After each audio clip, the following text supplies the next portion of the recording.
Sa isang maliit at tahimik na nayon sa gitna ng gubat ng Pilipinas, may isang binatang nagngangalang Miguel. Siya ay isang mabait at masipag na magsasaka, kilala sa kanyang husay sa pagtanim ng palay at pag-aalaga ng mga hayop. Ngunit sa kabila ng kanyang mga tagumpay sa bukid, mayroon siyang lihim na pagnanasa na higit pa sa simpleng pamumuhay sa kanayunan. Isang gabi, habang naglalakad si Miguel pauwi mula sa kanyang trabaho, napansin niya ang kakaibang kahalumigmigan na naglalayong magmistulang sinapian ang buong paligid. Hindi niya ito masyadong pinansin sa simula, subalit habang lumalakad siya papalapit sa kanyang tahanan, naramdaman niya ang hindi pangkaraniwang takot na bumalot sa kanyang puso. Sa gitna ng kanyang pagkabahala, biglang may narinig siyang kakaibang hiyaw mula sa kagubatan. Tumigil siya at nagpasya na sundan ang tinig. Hindi niya alam kung ano ang nagtulak sa kanya na gawin ito, ngunit ang kanyang pagkausisa ay higit na malakas kaysa sa takot na nararamdaman. Sa pagtahak niya sa madilim na landas, biglang lumitaw sa kanyang harapan ang isang babae na tila may daladalang pangitain. Ang kanyang mga mata ay nagliliyab ng kakaibang liwanag at ang kanyang ngiti ay tila nakakabighani. Miguel, bulong ng babae, ang kanyang tinig ay parang kumukurot sa kanyang kalooban, ikaw ang hinahanap ko. Nang maramdaman ni Miguel ang malamig na simoy ng hangin na tila may kakaibang kapangyarihan, unti-unti niyang naramdaman ang kanyang sarili ay hindi na makakilos. Parang natagpuan niya ang sarili na nasa ilalim ng isang nakahihilong sumpa. Sino ka? Ang tanong ni Miguel, ngunit kahit sa kanyang bibig ay tila hindi na lumabas ng may malakas na kahulugan. Ikaw ay napili, Miguel. Sagot ng babae, ang kanyang mga salita ay parang kumikilos sa hangin. Ikaw ang susunod na tagapagmana ng aming kapangyarihan. Nang biglang magliwanag ang langit, isang malakas na kidlat ang sumalubong sa kanilang dalawa at sa sandaling iyon ay bigla na lamang nawala ang babae, iniwan si Miguel sa gitna ng gubat na puno ng lihim at misteryo. Sa kanyang pagkakatayo doon, si Miguel ay naramdaman ang isang kakaibang enerhiya na dumaloy sa kanyang katawan. Ang kanyang mga mata ay nagliyab ng pagnanasa sa kakaibang kapangyarihan na tila ba inaalok sa kanya. Nagkaroon si Miguel ng isang matinding pag-iisip kung ano ang kanyang gagawin, ngunit ang tanging nasa kanyang isipan ay ang pagpapalawak ng kanyang kaalaman at kapangyarihan.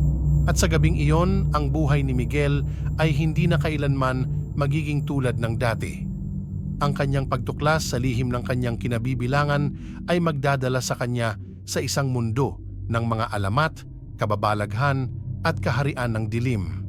Sa mga sumunod na araw, naramdaman ni Miguel ang pagbabago sa kanyang sarili. Hindi lamang sa pisikal na anyo, kundi pati na rin sa kanyang kaisipan at damdamin. Ang dating tahimik at mapayapang buhay sa nayon ay unti-unting naglaho at sa halip ay dumating ang pakiramdam ng diwa na kahit siya mismo ay hindi niya maintindihan. Sa tuwing gabi, habang natutulog siya, napapanaginipan niya ang mga kakaibang lugar at mga nilalang na hindi niya nakikilala. Ang kanyang panaginip ay puno ng misteryo at pangitain ng hinaharap na tila ba naglalaman ng mga lihim na dapat niyang malaman. Isang araw habang nagtatrabaho sa kanyang bukid, biglang dumating ang isang matandang manggagamot na nagngangalang Aling Petra. Si Aling Petra ay kilala sa buong nayon bilang isang mahusay na manggagamot at tagapagpagaling. Ngunit sa kanyang mga mata, nakita ni Miguel ang isang malalim na kaalaman na hindi pangkaraniwan sa kahit sinong taga-nayon. Nakikita ko ang nangyayari sa iyo, Miguel, sabi ni Aling Petra. Ang kanyang mga mata ay tumitig ng direkta sa kaluluwa ni Miguel. Alam ko ang tunay mong pagkakakilanlan. Nang marinig ni Miguel ang salitang iyon, biglang nagkaroon ng takot at kuryosidad sa kanyang puso. Paano nalaman ni Aling Petra ang kanyang mga lihim? Sino ka? Ang tanong ni Miguel, ngunit ang kanyang tinig ay parang naglalakbay sa hangin, hindi gaanong tiyak at malakas. Isang tagabantay ng lihim, isang guro sa mga tulad mo, sagot ni Aling Petra. Ang kanyang mga salita ay parang umaapaw ng kaalaman at kapangyarihan. Ang iyong kapalaran ay nakasalalay sa iyong mga desisyon, Miguel. Ang pagiging isang aswang ay hindi hadlang sa iyong kakayahan na pumili. Nang biglang magliwanag ang langit, isang masalimuot na libu-libong alaala ang biglang bumalik sa isipan ni Miguel. Nakita niya ang kanyang sarili na naglalaro sa bukid bilang isang batang masaya. Ngunit sa ilalim ng kanyang paglalaro ay may nakatagong diwa ng kadiliman na tila ba hindi niya maipaliwanag. Sa gabing iyon, habang nasa kanyang silid tulugan, pinag-isipan ni Miguel ang mga salita ni Aling Petra. Ang pag-angkin sa kanyang tunay na pagkakakilanlan bilang isang aswang ay nagdulot sa kanya ng kakaibang halaga ng kapangyarihan at responsibilidad. At sa pagitan ng liwanag at dilim, nagsisimula na siyang tanggapin ang kanyang kapalaran. Matapos ang pag-uusap kay Aling Petra, nagbago ang takbo ng buhay ni Miguel. Hindi na siya ang dating simpleng magsasaka na nagtatrabaho sa bukid.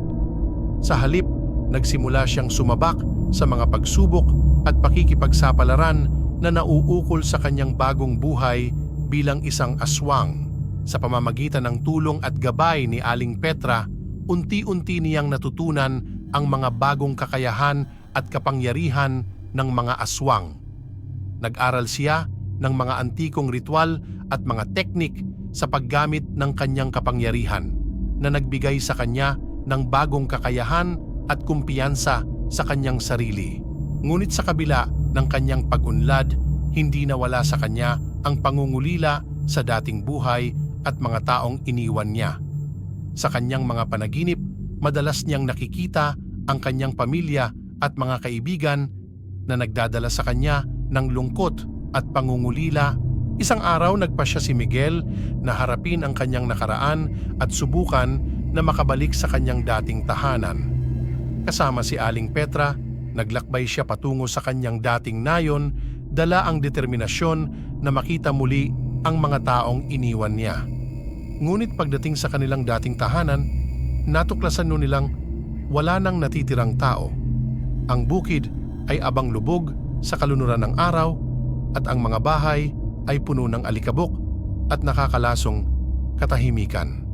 Sa kanyang puso, naramdaman ni Miguel ang lungkot at pait ng pagkawala ng kanyang mga minamahal.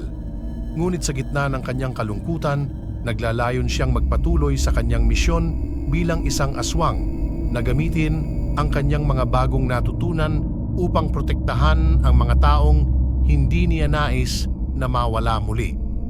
Ang paglalakbay ni Miguel sa mundo ng kababalaghan at kaharian ng dilim ay hindi lamang tungkol sa pagtuklas ng kanyang sariling pagkakakilanlan, kundi pati na rin sa pagtanggap at pag-unawa sa kanyang misyon bilang tagapagtanggol ng mga inosenteng tao laban sa mga panganib na kahit siya mismo ay hindi niya alam ang lahat.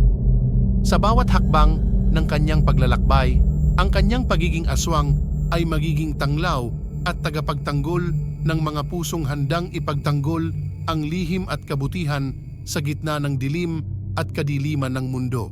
Sa paglalakbay ni Miguel sa malalayong lupain, natagpuan niya ang sarili sa isang maliit na nayon na nakatago sa mga bundok at kagubatan. Ang nayong ito ay hindi gaanong kilala sa mga tao sa labas, ngunit nagtatago ito ng mga hiwaga at misteryo na tila ba kailanman hindi natapos. Sa kanyang paglalakad sa mga kalye ng nayon, nakita ni Miguel ang isang matandang lalaki na naglalakad sa kalsada. Ang lalaki ay may hawak na mga halaman at mga buto, at ang kanyang mga mata ay puno ng kaalaman at kakaibang liwanag. Miguel, bati ng matanda, ang kanyang tinig ay tahimik at mapayapa. Tulad mo, ako rin ay naglalakbay sa mundo ng kababalaghan. Ang matanda ay si Mang Isko, isang kilalang albularyo sa nayon. Siya ang tagapagpagaling ng mga sakit at tagabantay ng mga lihim na halamang gamot. Sa kabila ng kanyang tanda at karanasan, tila ba ang kanyang kaisipan ay puno pa rin ng kabataan at pagtataka sa mga hiwaga ng mundo. Nagkaroon si Miguel ng malalim na kagustuhang matutunan ang mga kaalaman at kakayahan ni Mang Isko. Sa tulong ng matanda, siya ay nag-aral ng mga sinaunang ritual at pamamaraan sa paggamot na nagdulot sa kanya ng bagong pananaw at pag-unawa sa mundo ng mga albularyo at manggagamot. Sa tuwing sila ay nag-uusap, si Mang Isko ay nagbahagi ng mga kwento at mga kaalaman na nagpapalawak ng kaisipan at puso ni Miguel. Ang bawat araw na kasama niya ang matanda ay tila ba isang paglalakbay sa malalim na karunungan at karanasan ng mga sinaunang manggagamot. Sa paglipas ng panahon, si Miguel ay nagpatuloy sa kanyang paglalakbay, ngunit may dala na siyang bagong pananaw at lakas mula sa mga aral at gabay ni Mang Isko. Ang kanilang pagkikita ay nagdulot ng bagong direksyon at layunin sa buhay ni Miguel na nagtangkang maging isang mapagkalingang tagabantay ng kalusugan at kabutihan ng mga tao saan man siya magpunta. Sa mga susunod na yugto ng kanyang paglalakbay, si Miguel ay magtatagumpay sa mga pagsubok at hamon na haharapin niya. Dala ang lakas at kaalaman na natutuhan niya mula sa mga taong nagturo at nagbigay inspirasyon sa kanya sa bawat hakbang ng kanyang paglalakbay sa kakaibang mundo ng kababalaghan at lihim ng kalikasan.